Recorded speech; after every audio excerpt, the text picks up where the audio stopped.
Vio-Lence, Liquid Courage.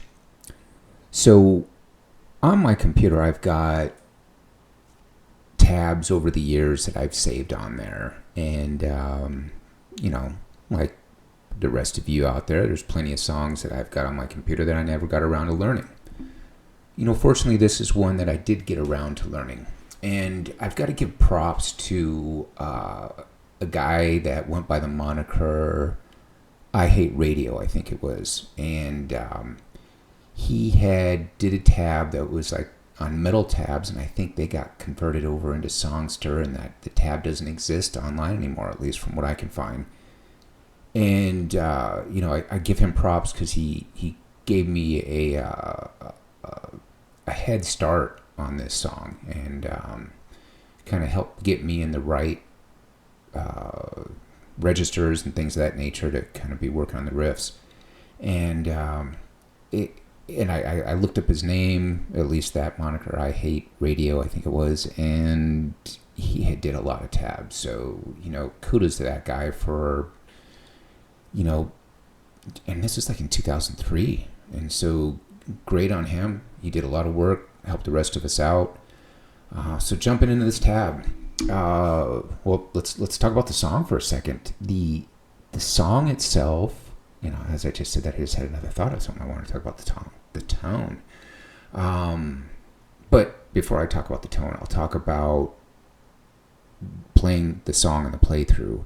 It was neurologically taxing. It felt like if any of you have ever been to a chiropractor and you walk out and you kind of feel a little off, that's how I felt after playing this song. It was really demanding. And one of the things that stood out about this song is that as I was learning it, I got the impression that everyone in the band had drank the same Kool-Aid. They were all pointing in the same direction. They all had a mutual goal that wasn't conflicting. And they pump out this song that is just demanding, hardcore. I don't know. You pick your adjective. And I don't want to bash, Metallica, but I think of when you go through and you learn a Metallica song, it's like, okay, here's your interlude. Here's your heavy part. I can just imagine, I'm just guessing. So James is crunching out some kind of galloping riff or something like that, and then Lars is like, hey, let's throw an interlude in here. That is not what you're gonna get in this song. There is no interlude. There is no let off. Everyone is full bore. They've got a common goal. All band members are in agreement, and that's what stood out kind of when I started working on this and trying to get it note for note. It's like, wow, there's no conflicting ideas going on here. Everyone's in the same direction. So that was kind of cool. That was interesting to see. Tone. So I ended up dialing a tone in my pod. My pod's kind of old, so if I can do it, you can do it, unless you just don't have something with that much flexibility.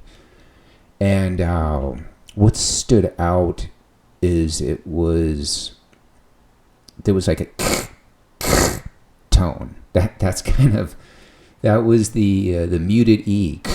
If I remember correctly, it was just kind of staticky. So that was the tone. And, the pod delivered again. So kudos to the pod. Taking a look at these riffs. The first minute is kind of cool. And you know what I'm talking about. It's got the power chord groove. And turns out that as I was looking at videos on YouTube, that this is kind of their set opener in many cases. They don't play the song. It was only like one time that I was able to find, or one incidence where I was able to find a live version of the entire song. And unfortunately, they didn't zoom in on the guitars, so it really wasn't that helpful. It was at the Sims, I think. So, yeah. Guys, put more live stuff up there and zoom in on the guitars so, we can transcribe the stuff easier. What What was I going? Hey, I got lost. But let's take a look at...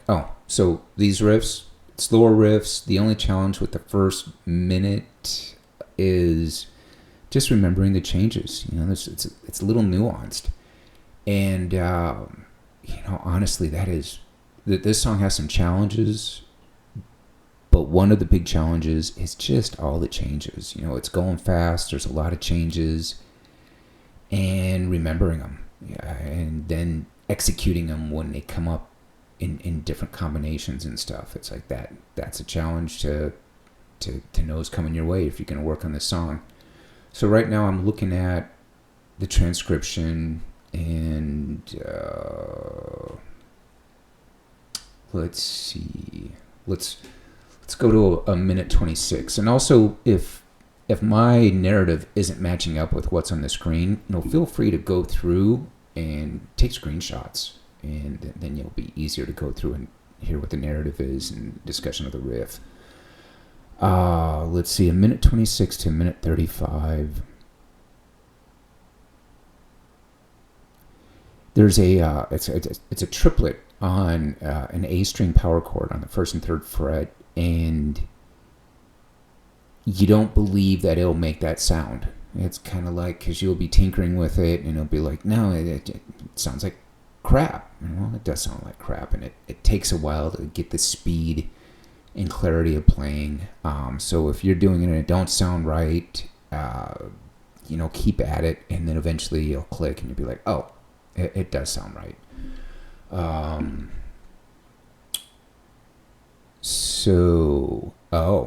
Okay, I think this is an important riff to discuss. 1 minute 55 seconds to 2 minutes and 4 seconds. This hurt my head. I'm going, geez, I can't hear what they're doing. What are they doing? It was muddy, and this riff probably isn't 100%.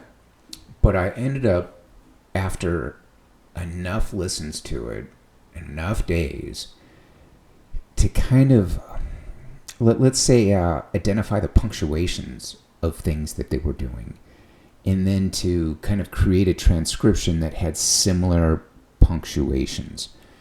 So, Phil Demo ended up seeing this and saying, oh, damn, you're really close. I mean, I'd be kind of surprised. But I think punctuation-wise, it's pretty close.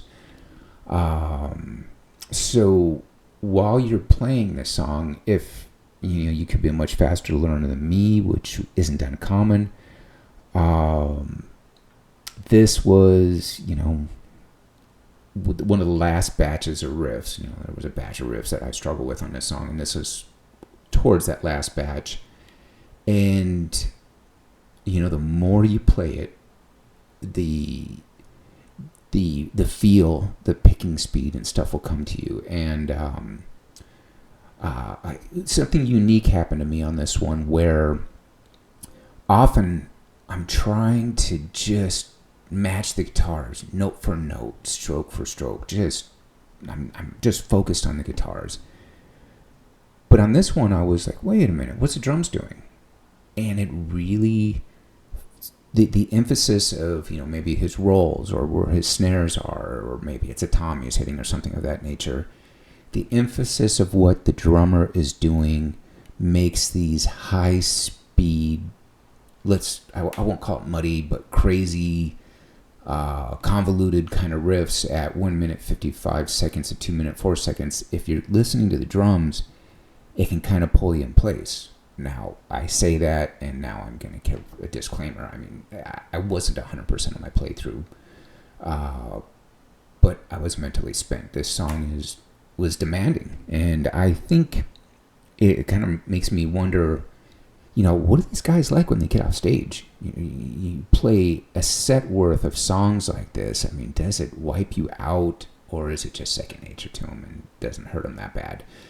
But this one I found quite demanding, and I got the playthrough close enough to my liking, but not 100%. Next riff to talk about, 2 minutes 10 seconds to 2 minutes and 29 seconds. The last part of it, it's got this little run between your A and the D string. And that was hard as hell for me.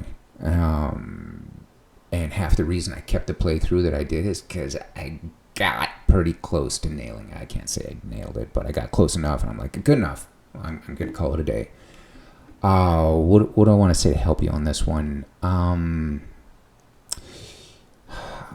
had a couple iterations of approaches I took. At one point, my left hand was exhausted by the time I was getting here, and then this was so demanding that I wasn't able to pull it off. So then I had to focus on playing relaxed with my left hand, playing kind of light, which honestly in heavy thrash, I really don't like playing light. I like playing aggressive and heavy, intense. But my hand was too fatigued, so I had to find ways to rest it to be ready for this riff, because the riff was so demanding that if I came into it with fatigue, I wasn't able to pull it off. So that's a statement for you.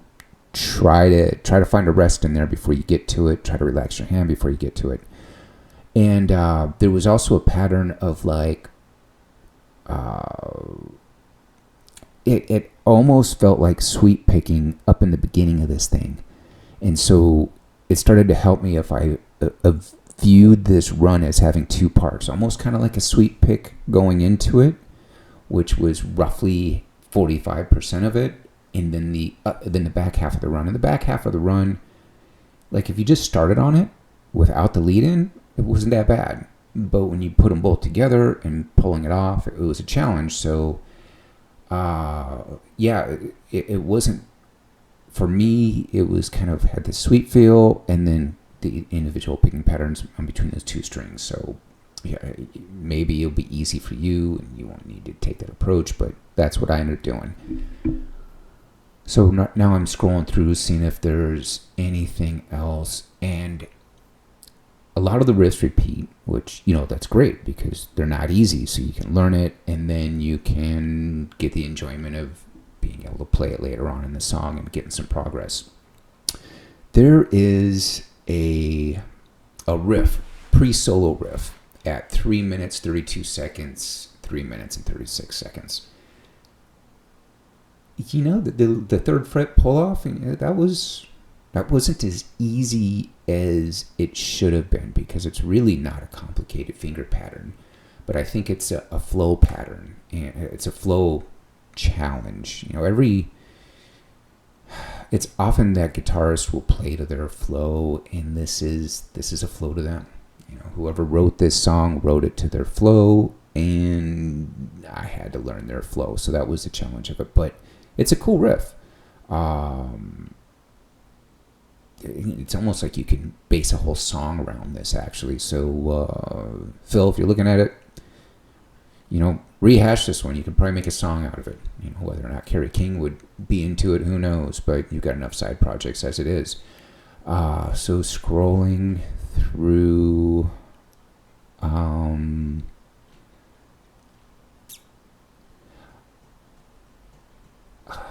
the solo. Is there anything I want to say about the solo? You will see in my notes on there, I say 10 key number 7.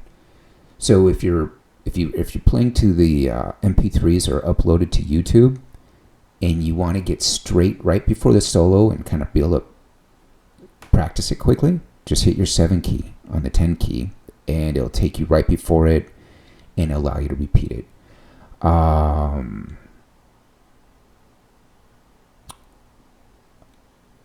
I don't know what to say about this solo, so I'm not going to say anything more about it. I hope you guys enjoy the tab. I hope you find it correct enough where you can learn the song, opposed to like many tabs where they're just wrong, just enough where it like kills your mojo and you can't learn the song. So enjoy it, and enjoy it, for lack of any other closing statement. Have a good one.